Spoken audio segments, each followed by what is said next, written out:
Good evening, everybody. Welcome to the State of the School Address for the 21-22 school year. This session was done earlier on January 31st, and we're just recording the session to make it clearer and more available for those of you who are watching the recorded version. So welcome and thank you so much for watching. We're going to try and keep to about an hour here, hopefully faster. If you do have questions, and even though you're watching the recording, there will be an opportunity to submit some feedback on a survey at the end. So you can still give feedback even if you weren't at a live Zoom or at the live presentation. Let's begin in prayer. In the name of the Father, the Son, the Holy Spirit. Amen. O Christ, our teacher, we thank you for the gift of Catholic schools, where the message of your life, death, and resurrection is proclaimed, discipleship is modeled, worship of you is cultivated, and community is experienced. Increase our zeal for ensuring that all children and families can benefit from an authentic Catholic education, and that Catholic schools grow in their ability to nurture the souls and form the minds of its students for generations to come. We ask this through the intercession of Our Lady, Mother of Catholic Schools, and St. Alphonsus Liguori, our patron. Amen. In the name of the Father, the Son, and the Holy Spirit. Amen. So what I'd like to do tonight is divide this presentation into 4 different parts, and these are centered around the domains from the National Catholic Education Association. And those 4 domains are mission and Catholic identity, academic excellence, governance and leadership, and operational vitality.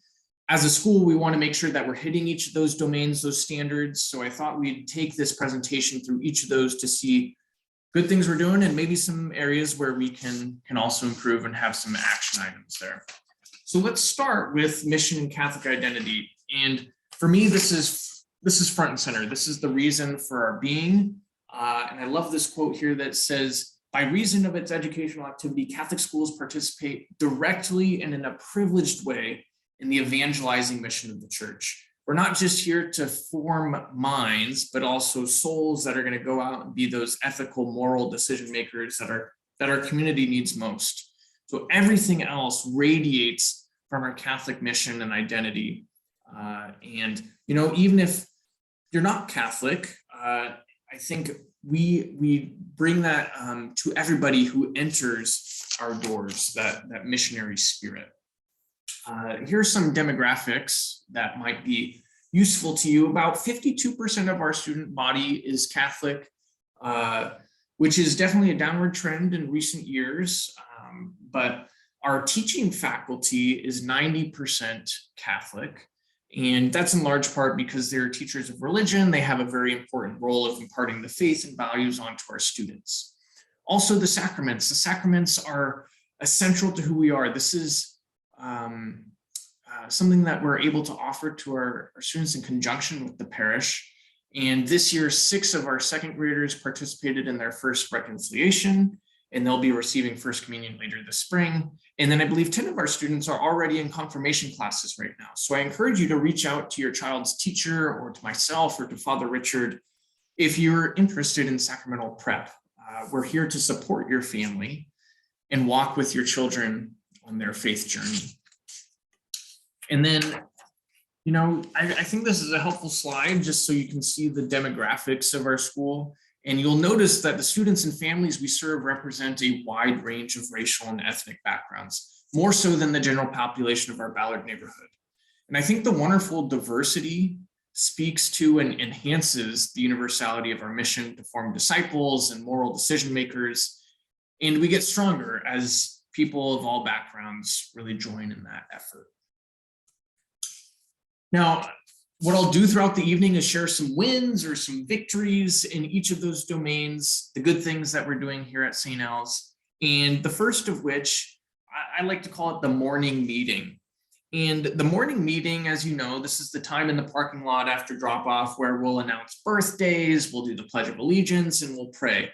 And this for me is maybe my favorite part of the whole day because it's a touchstone with not just the school at large, but a quick hello and check-in with about every single kid who gets out of the car. And the morning meeting is a time to just level set, to draw attention to a saint or a gospel passage, or to do Gospel Friday. And hopefully this keeps us on the trajectory of aiming towards what it means to be a student at a Catholic school. So I love this part of the day. We also have made it a point to celebrate Mass nearly weekly, with the exception of one time when we had a little Omicron surge. But this is what really unites us together as a community. And it reminds us that we, again, focus on feeding the soul, not just the mind. And I'm just so grateful that this community has this as a center value. We'll really look forward to being able to sing again and participate in more ways during the liturgy. But right now, we're just grateful to go each week and to have that time to recenter. Another thing that we're offering right now, if you'd like to join, is a Thursday Rosary group. And I know there's not many opportunities for family participation, but this is just one way before school on Thursdays for teachers, parents, students to come in and pray the Rosary. We actually do it outside by the Family Center. And, it's just a wonderful time to be with students and to pray for our school. So if you'd like to join us, please do.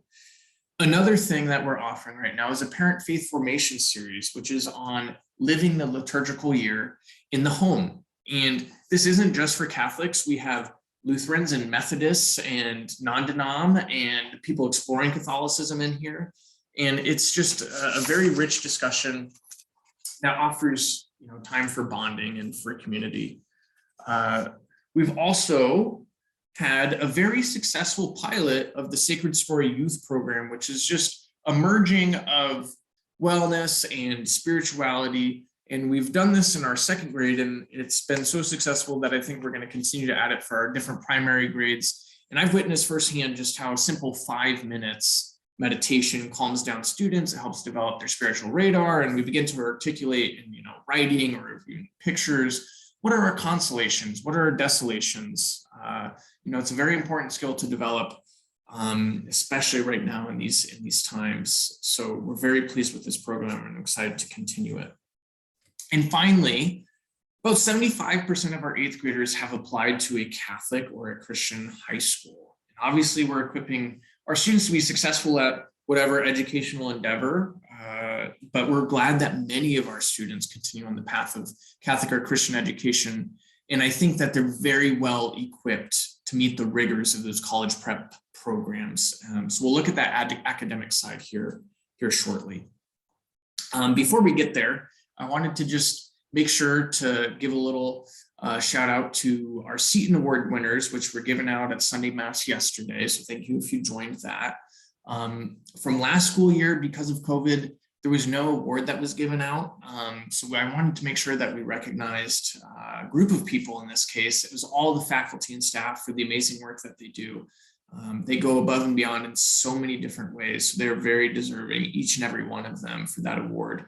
And then for this year's winner, Miss Jenny Bender, who for me has just been an absolute pleasure to work with. I couldn't do what I do without her. She's just shown me the ropes, and she really is the heart of our middle school teaching staff and our whole community teaching staff at large. So congratulations to Jenny. Make sure you give her a high five or a hug if you see her, because very, very much well earned.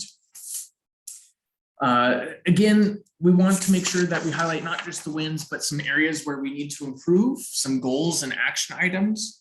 So the first being, we need more mentoring opportunities for our students. And a lot of people from that December survey said they wanted to see families again. And families are awesome. And if you're not familiar with that term, what it is where we have kids from preschool to 8th grade who are in a group, and they're doing service projects, they're doing prayer, they're doing bonding activities, team building. And the 8th graders are the ones who are leading that group. The teacher's there to supervise, but the 8th graders are the ones who are really leading those discussions in that time.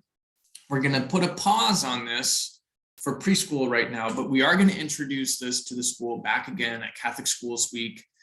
Kids are going to be assigned their families, and they're going to stay with that family throughout the duration of their time at St. Al's. I know our students are very much looking forward to it. So we'll see how this goes on Wednesday, and I think it will be a wonderful time. The next thing is, again, wanting to strengthen this bridge between the parish in school. And I realize COVID has made this very difficult, but I just want to make sure that I continue to extend invitations to participate. So, one of these things is having grade level masses, or they might just be whole school masses last Sunday of every month. We'll be doing these. Father Richard has agreed to that, and we'll hand you your little non-uniform day pass when you're there, so that students have something to look forward to. Again, we can't necessarily sing right now, but just having your participation at Mass, it's just so wonderful and speaks to the heart of who we are. Also, just wanting to have more community events. We know that right now everybody is craving community. We need it. We thrive on it. And backed by popular demand, we will be having bingo again starting on March 18th. And thank you, Maura Cannon, for kind of getting the ball rolling on this. But this will be an opportunity to come in with your students and play bingo. And not sure yet about food, but I'm very excited for this because I've heard a lot about it. And then lastly, for this Catholic mission and identity piece, our neighbors right across the walkway, SOLT, as you know, they're no longer with us. They've moved their operation elsewhere, which is very sad for our community, but we have to go forward on, and we need to really think about what is our identity. Who are we as Saint Alphonsus? We can't just rest on our laurels like, well, we just have SOLT in our backyard, and that's that. We need to make sure that we take ownership of our Catholic identity and participate to the degree that we're able to. Moving on to academic excellence. The academic excellence piece, we have to realize that we are in the business of preparing not just Catholic school students, but for professional life, forming them in ethical and social awareness, developing an awareness of the transcendental.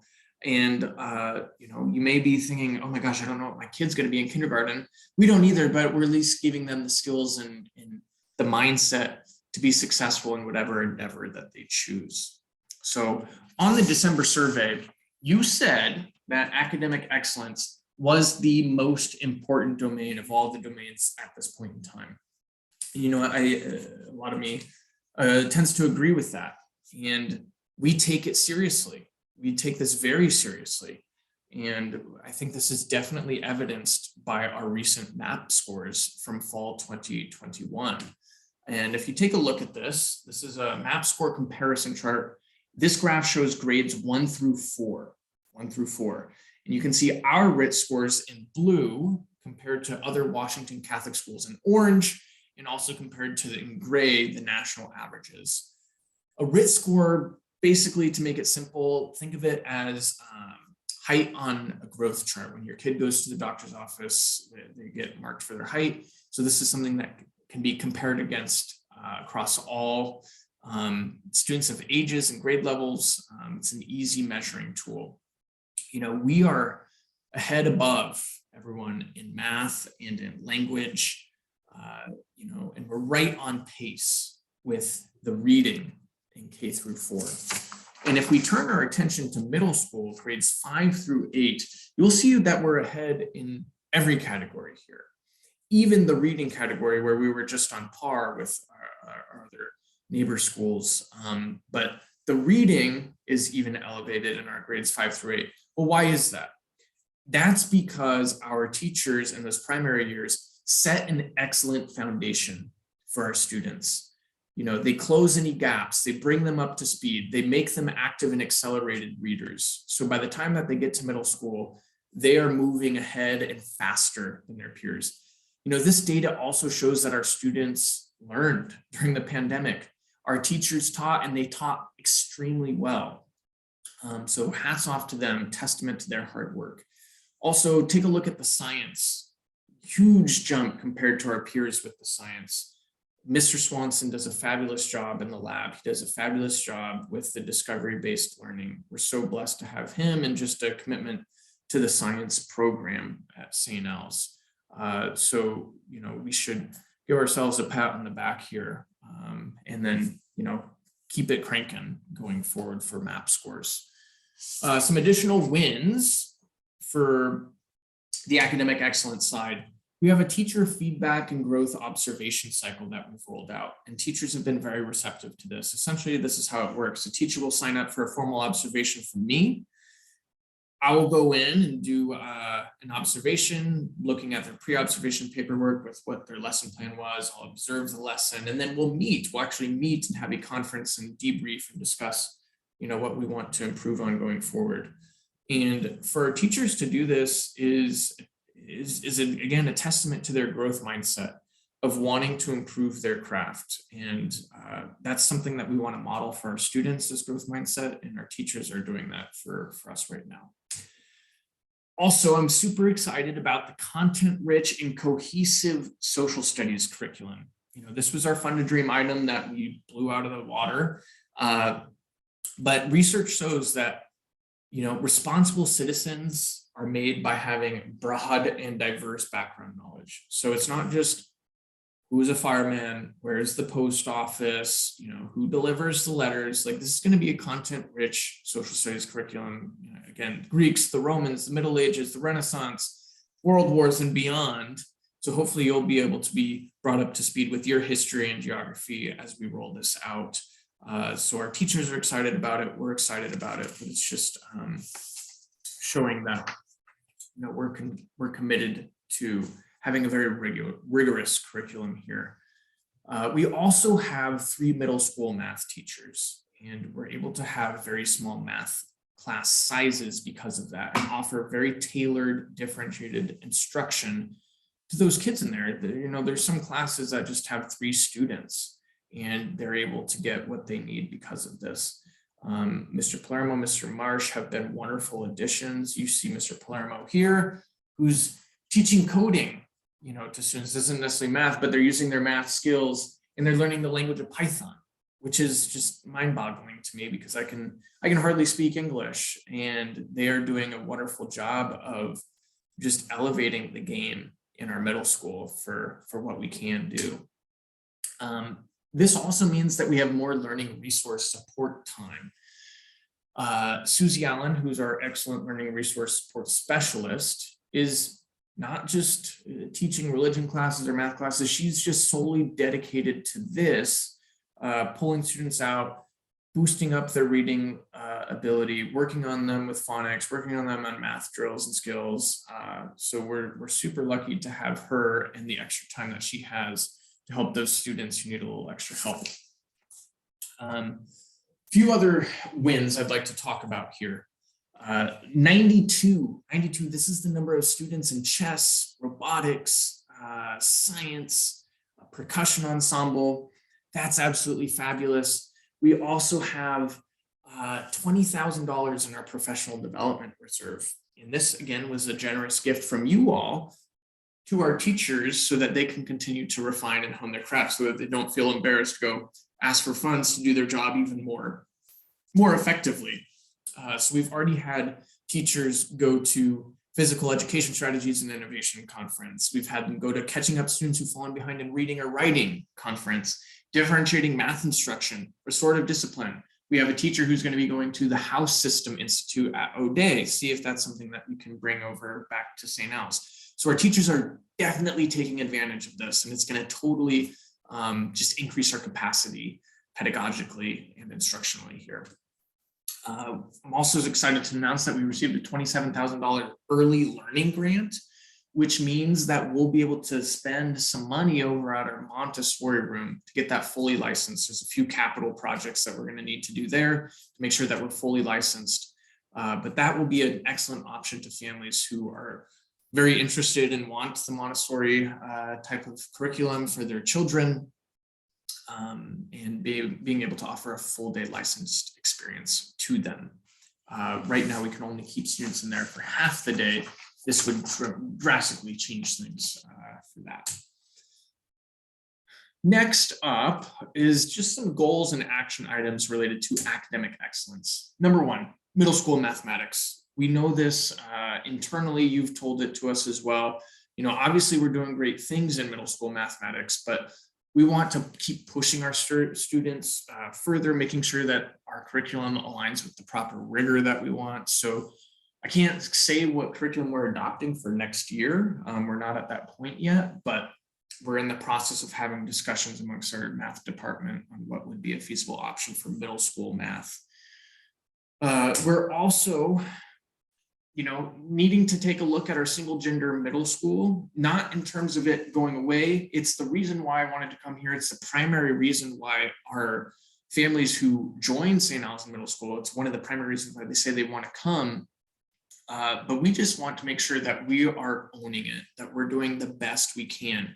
Next year, we're going to do a book study specifically dedicated to single gender education. We're going to perhaps bring in trainers and speakers and other teachers from other schools to help us in this regard, so that we're creating these ultimate classrooms for boys and girls.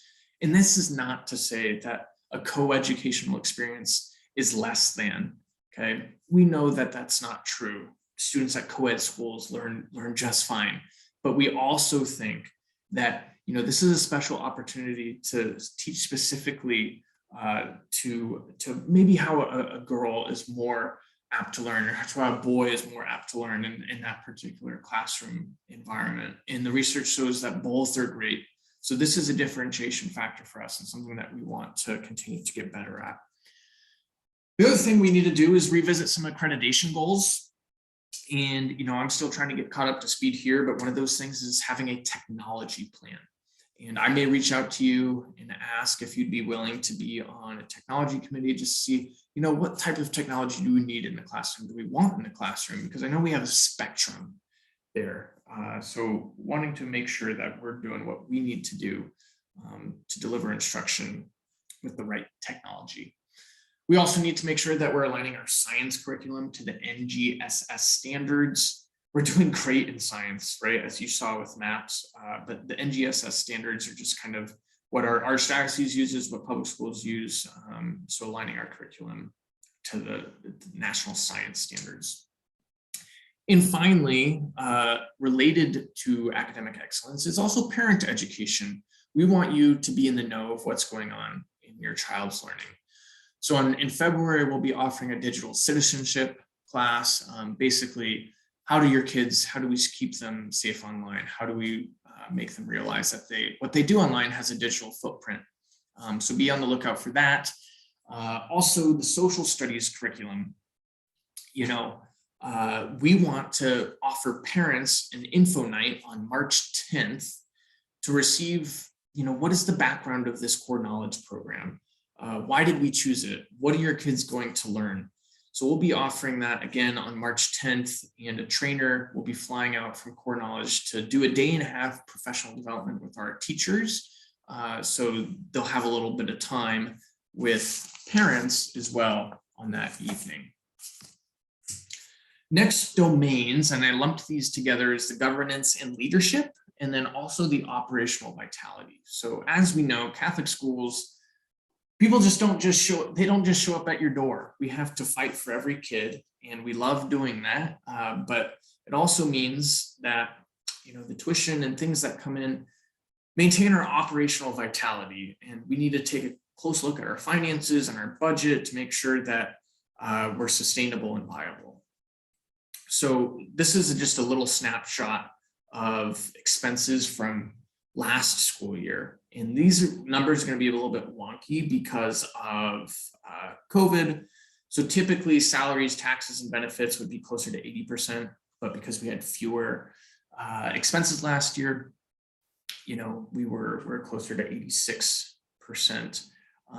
We had a nice PPP loan, which I'll show you in just a second, which kind of led our net income to be in the positive 229, 649. Without it, it would have been in the red, $75,000. So what about the income? How do we close this gap? Our tuition and fees, typically around 75 to 80%, again, smaller because that huge PPP loan of $300,000 or so. Parents Club contributes a chunk. That's through like the auction, jogathon, script. We have the annual fund, grants and gifts. So that's things like tuition assistance from Knights of Columbus, that's parish So parish subsidy is a separate line item here, $75,000 from the parish, which is very generous. So we definitely rely on those grants to operate in a healthy way. Overall, our budget is, over a little over $2 million. Typically, what you'd see expenses more and revenues more like this, where your tuition and fees is covering more or less your salaries, taxes, and benefits. 8% of our budget comes from the fundraising, 12% from those grants and subsidies from the parish, 3% other business revenue. Now, some wins in the operational development. Number one, from the governance and leadership perspective, if I can speak for myself, I'm just having a lot of fun. I love being at St. Al's. It's a fabulous community. Hopefully the communication has been, clear and consistent and also concise, because that's very important. And I also want to just communicate that I've been so just blown away by everyone's responsiveness to needs. For instance, those HEPA filters, at the start of the year, virtually overnight, we raised $14,000 and we got that done. We have HEPA filters in every classroom. The Fund a Dream, the social studies curriculum, the playground improvements, the professional development, raised $44,000 from that. Wonderful, wonderful, and it's going to good use. The auction netted, that includes the Fund a Dream, just under $100,000. And considering that it was online and virtual, amazing, amazing work. And some people might have some reservations about this being as a win, but the My Hot Lunchbox program, 65% of families are participating in the My Hot Lunchbox program. And My Hot Lunchbox is a service that's used similarly across other schools. We're recommended to it from another Catholic school. And based on our December satisfaction survey, our satisfaction with this program is very similar to other people's satisfaction with other lunch programs across other schools. The two biggest areas of concern about My Hot Lunchbox have been, number one, not nutritious enough, and number two, not frequent enough. So they're it shows us that people want more hot lunch, but also more nutritious meals. So we're working with My Hot Lunchbox to identify more vendors in our area who can provide those healthy lunch options. So stay tuned for that. Next piece, which is super important here, is enrollment. Enrollment, as you can see, has kind of had a downward trend in the last several years. We're currently at 176 students, and we've added about 16 students since the start of the school year, or for this new school year. And we're currently at about 67% capacity. Our full capacity, if we kept the same number of classes and grades, would be 266 students, which is a lot. And I don't think we want to be necessarily there, but we should be closer to 75% capacity, around 200 students. Well, how do we do that? It's going to take a concerted effort, but one of the things is just making sure that we're getting people in the building, having tours, shadow days. Karen Brown, our part-time admissions person, who also does preschool, has given over 45 tours and shadow days this year, which is fabulous. And I also want to just make sure to give credit to our parent ambassadors who've really helped in that effort, leading tours, especially yesterday with our open house that we gave over 15 tours to prospective families, which is an amazing thing. So we have a few strategies, where I guess one strategy that has 5 parts that we'd like to roll out here. Number one, we need to devote more energy and resources to enrollment. Again, enrollment is the number one driver of good operational health.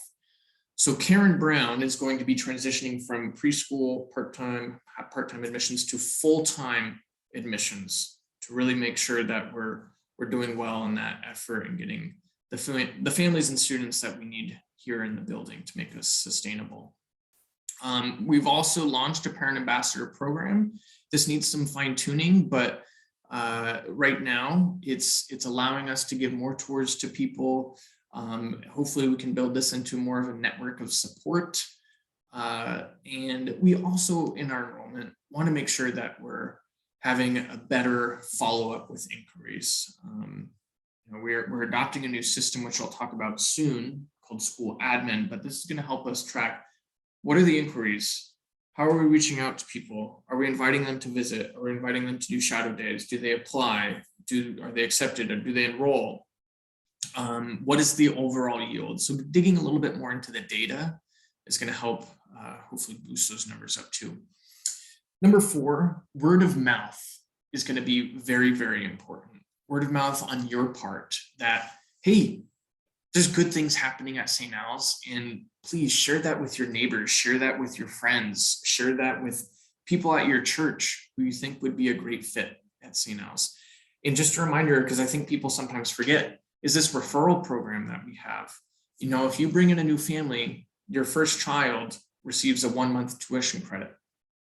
That's a significant chunk of change that I think people would appreciate just for bringing in new families. And we thank you for a lot of our new families who've referred other new families this year. So wonderful, wonderful work there. The other part, and maybe the most important, is ensuring a healthy preschool to kindergarten transition. As you can see in the image here, we've already offered a kindergarten preview day. 90% of the tours yesterday were preschool and kindergarten families. We're looking at having a very, very healthy enrollment for kindergarten next year. I don't want to speak too soon, but I think it should be one of the best in recent years. So anything we can do to have a healthy kindergarten class that will kind of sustain our primary classes 1, 2, 3, 4, if we have a good enrollment number for kindergarten.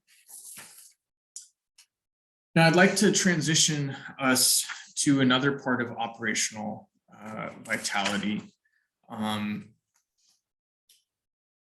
We talked about enrollment capacity, but we also need to do a better job at seeking grants. And we have a $50,000 grant proposal that I'll be submitting on March 1st. That will be for some capital improvements, some technology upgrades.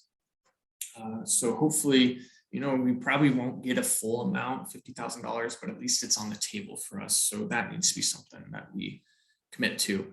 Better communication from our end about fundraising commitments. Where are you at with script? Where are you at with your volunteer hours? Where are you at with your annual fund? And making sure that we communicate that out to people. Also having a development strategy. So, our school commission is wonderful this year. I've been super blessed to have them, but they've given me, a good calendar of communication where we need to be at throughout the year and how we can leverage even our alumni to help with our endowment and create legacy funds and whatnot. So good things going there that we need to follow up on and implement. Even bringing alumni, back for service days too.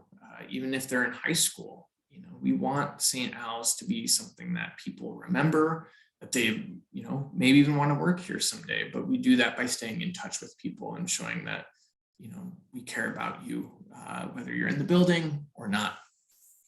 And lastly, the most important goal for operational vitality is having a fair and just faculty and staff compensation. And the rest of our presentation will kind of be focused on how we achieve that and why that is so important. But let me first tell you this. By our teachers and staff, by accepting lower salaries, they save us over $200,000 in tuition. Okay, that number is actually closer to $250,000. In essence, what that means is our teachers and staff contribute a gift of $1,163 to each child's education. All right, think of that as the teacher subsidy there. So they're giving up, a certain amount that is going to offsetting and keeping tuition low for your kids. December survey, again, 98.3% of you said yes, St. Al's teachers should be paid at least 90% of SPS teachers. I want to just show you this picture because I think it's amazing and a testament to the level of dedication that our teachers have. In this picture, you have Miss Hershey, who, because of quarantine reasons and her kiddos at home too, she had to stay home last week for a few days. Instead of saying, hey, I can't make it, and there's no subs really to be found, she said, I'm going to come in and set up the webcam, set up the screen so I can teach from home. And that's exactly what she did. And her kids had a seamless experience. And you also see Miss Kelsey from preschool, when we had a little preschool closure last week, instead of just saying, oh, I'm going to stay at home, she came in and sat in, and so did Miss Osina, and so did Miss Peace, and they did the same thing, making sure that our students continue to learn.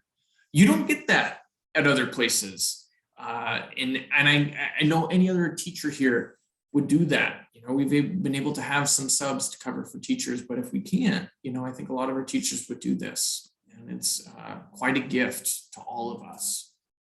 A very important figure to look at is the cost to educate. And the cost to educate is essentially the total expenses divided by the number of students. And this cost to educate number is the same, regardless if you're paying in-parish tuition or out-of-parish tuition. So this number is determined through, a careful study of projected increases in expenses, including like annualized salary increases and whatnot. And again, divided by the number of our students. So for next school year, the cost to educate is $12,699. Okay. You can see how this is so much more than, the regular tuition. So there's a large gap here. And, this new cost to educate is going to be about $85 more a month than last year's cost to educate. And so let's see how, this is kind of broken down. So how do we cover that cost to educate? Well, average tuition fee is about $9,500 per student. Subsidy comes out to be from the parish, $436. Grants are a good chunk. Parents Club, again, auction script, jogathon, spring art walk, that sort of thing. Good chunk as well, similar to grants. And then we have business and other, but again, we have this gap, $1,400. What is that gap? That gap is actually, again, that teacher subsidy. It's the gift from our teachers to our student, essentially, to keep tuition where it is. We still have a gap of $294, which comes out to be essentially the annual fund. Okay.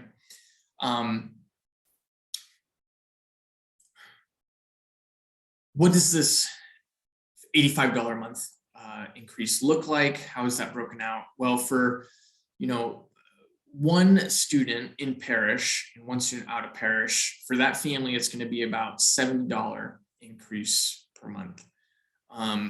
There are still sibling discounts, okay? So that number will slightly decline with each additional student.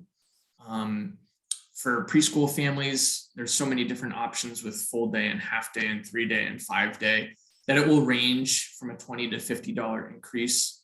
And then fees, for in-parish and out of parish, about $15 extra per month. For preschool, $25 extra a month. And let's take a little look at the different fees here. The first being the pre-K through 8 enrollment.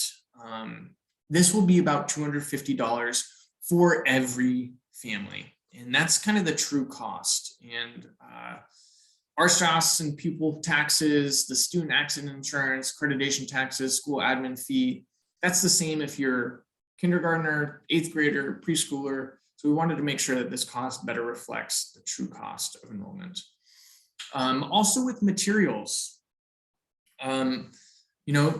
technology, replacing those broken keys on keyboards, or having different access points for Wi-Fi in the building, or instructional supplies or textbooks. True cost of that is about $390 a student. Okay, we want to eat into that cost with $125 a student.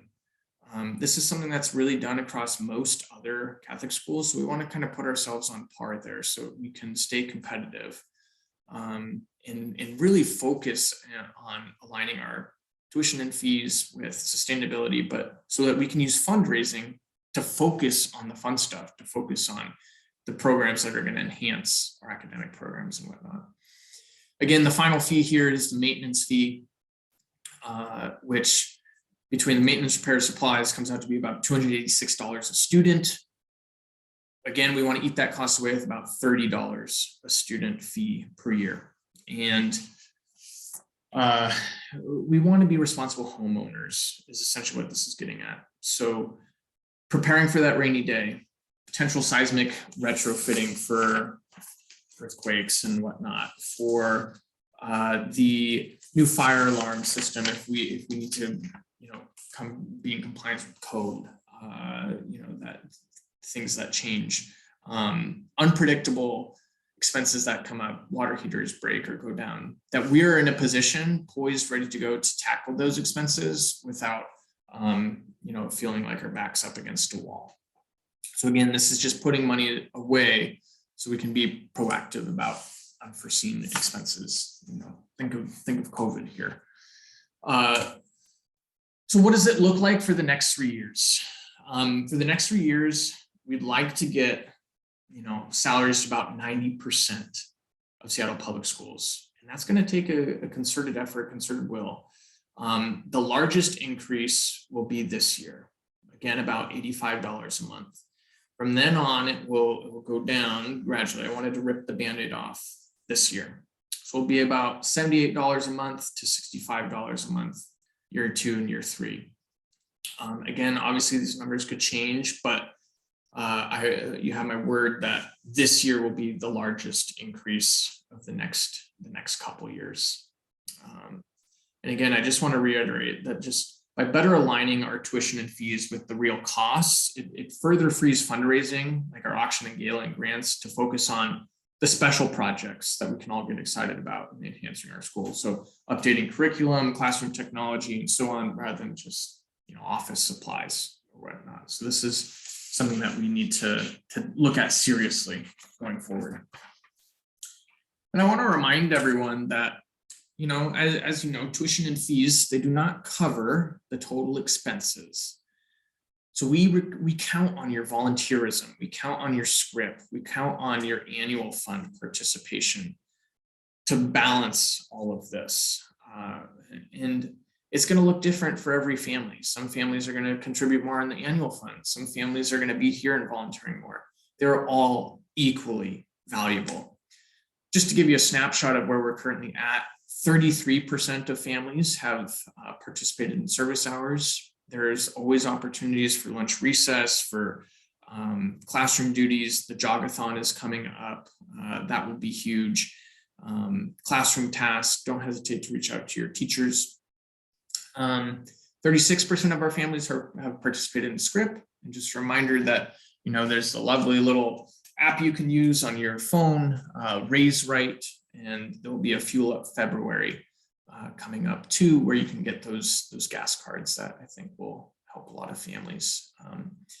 Annual fund participation, 54% of families have participated. So thank you. It's just amazing that we're there. I do want to just talk a bit about our annual fund. Our goal this year was $40,000, and we've exceeded that goal. We're at about $46,000, and thanks in part to a very generous gift from a parishioner. But I think that may have been a safe goal, and I'd like to stretch us to $125,000. That might be mind-boggling, but here's why. We need to make St. Alphonsus our charity of choice. You've entrusted your students to us because you believe in what goes on here. Think of us as a charity we want to create good outcomes. We want to create good outcomes for your students academically, spiritually, socially, their well-being, which trickles into the community, which trickles into the world. So by investing in St. Al's, with your annual fund contribution, you're making us your privileged charity because you believe in the outcomes that we produce. So maybe some ways to contribute to the annual fund. Maybe you want to bridge the gap between what you're paying in tuition and the true cost to educate. So for instance, this doesn't have to be for all families, but if you're able to, you might consider like a $300+ a month gift over the course of the year. that closes the gap between tuition, true cost to educate. So that's an annual fund gift.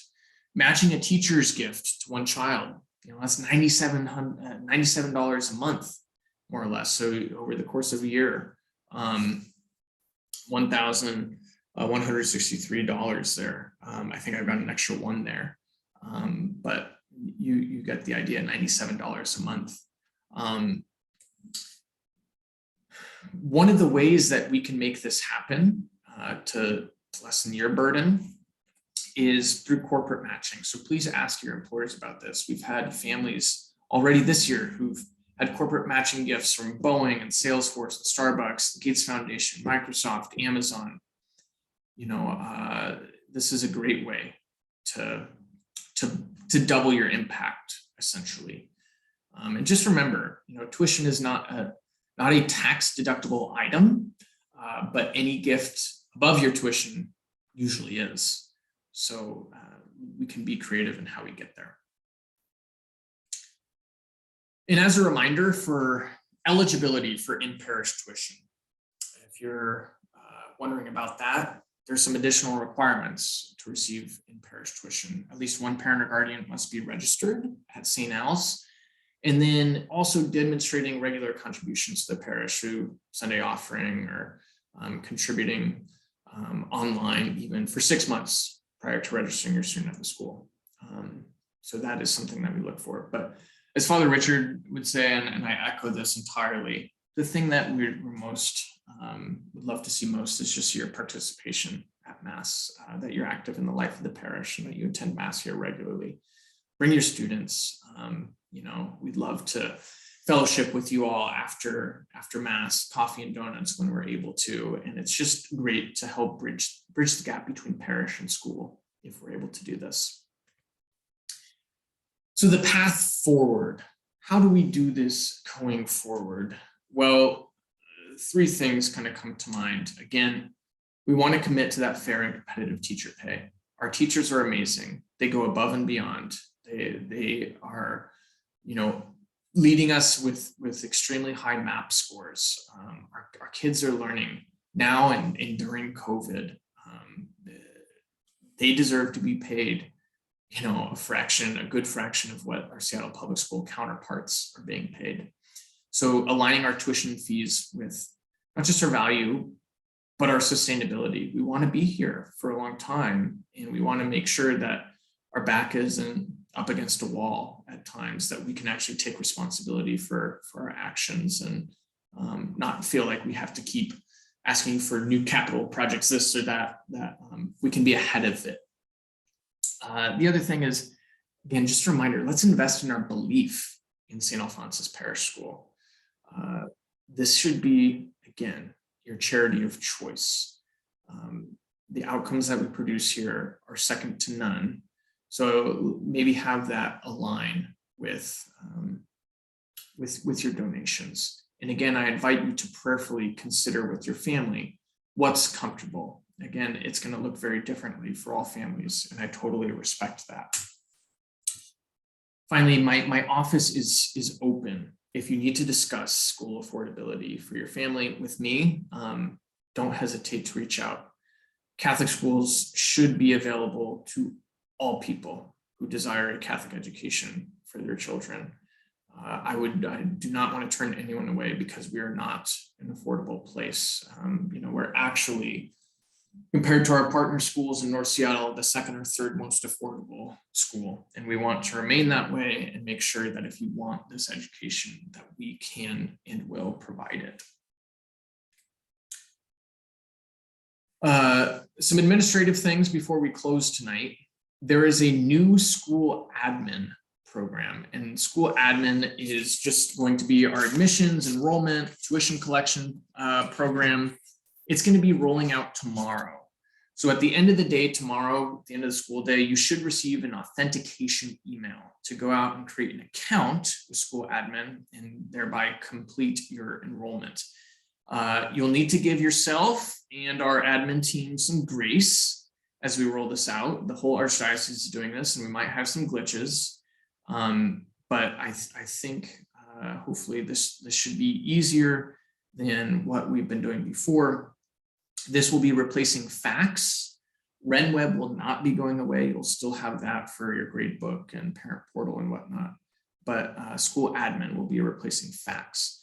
So again, your first step is to create this account. Once you create the account, you'll see this checklist of items that need to be completed. We ask that you complete your re-enrollment by February 14th. Okay. If you do not complete that by February 14th, there's a potential that your spot could be forfeited to a family who's on the wait list. So let us know if you need some additional help completing that application. Again, use this time to discern your family commitments, what you can contribute to the annual fund.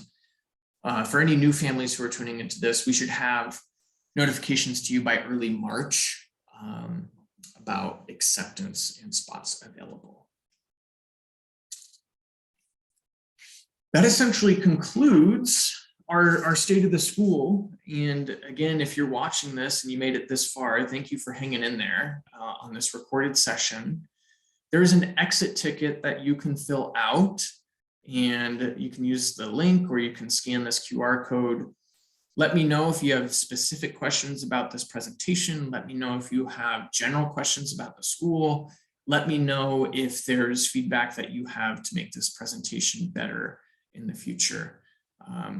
So appreciative of this community and of you all, and for just welcoming me here as your new principal. Very excited to continue this journey with you for the next school year. So take care, everybody. Thank you.